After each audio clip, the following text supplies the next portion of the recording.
Rome. When it rains in Rome, the city transforms. Cobblestones gleam like polished obsidian, the scent of wet stone and damp earth fills the air, and the familiar street signs, well, sometimes they simply vanish. Washed away, perhaps, or just obscured by the downpour blurring the edges of the world. Anna found herself adrift in such a downpour.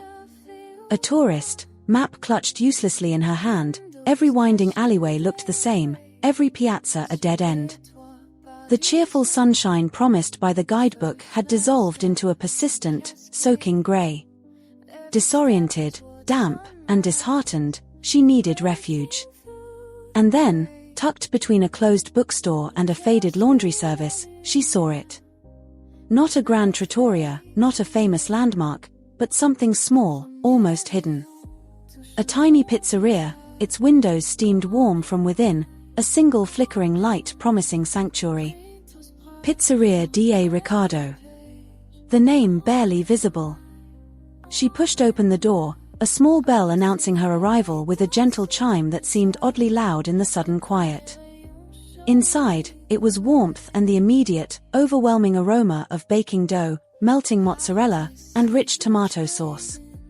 Behind a simple wooden counter stood an older man, Signore Riccardo, his face etched with the stories of countless Roman seasons, flour dusting his apron like fine snow.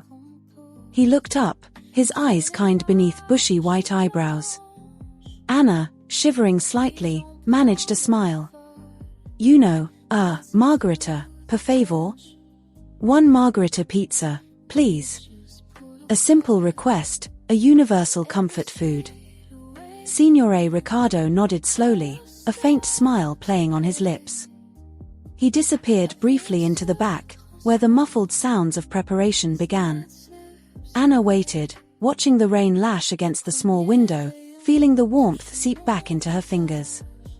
A few minutes later, Signore Riccardo emerged, not with one plate, but two. Two perfect, steaming Margherita pizzas, the basil leaves bright green against the red and white, the crust blistered just so. He placed them carefully on the small table where Anna had settled. She looked up, confused. "Oh, no, signore, solo una. Just one." He placed a gentle hand briefly over one of the plates, his kind eyes meeting hers.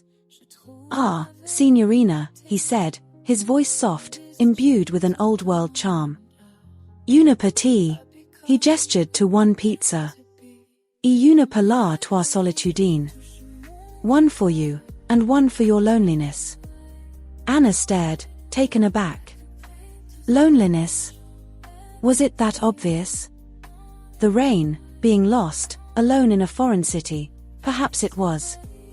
But the gesture, the poetic, almost melancholic phrase, it was strangely touching. Before she could respond, a burst of laughter erupted from the kitchen doorway. A young man, probably early 20s, leaned against the frame, wiping his hands on a towel.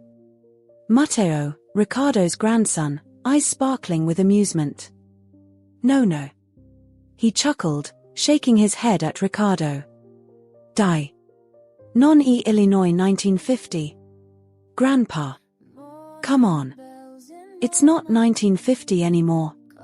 He grinned at Anna, a shared look of affectionate exasperation towards his grandfather. "He means well, signorina. His heart is big, even if his lines are vintage." Riccardo grumbled good-naturedly, waving a hand dismissively at Matteo, though a hint of a smile betrayed him. Anna found herself smiling too, the initial awkwardness dissolving into shared amusement. The slightly theatrical gesture, the grandson's gentle teasing, it felt real. Authentic. Matteo pulled up a chair. "So, you are lost." They talked. About the rain, about Rome, about pizza. Anna ate one Margherita, Riccardo and Matteo shared the other. The loneliness Signore Riccardo had perceived seemed to evaporate in the warmth of the tiny pizzeria, replaced by easy conversation and the simple pleasure of shared food. Later, as Matteo jotted down directions for Anna on a napkin, he added something below the map. Pizzeria da Riccardo, family recipe. Thin crust. San Marzano tomatoes. 100% sincerity. Anna left not just with directions, but with the lingering taste of perfect pizza and the unexpected warmth of human connection, found on a rainy Roman day when all the signs seemed lost. Sometimes, getting lost is the only way to find exactly where you need to be. And sometimes, loneliness just needs its own pizza.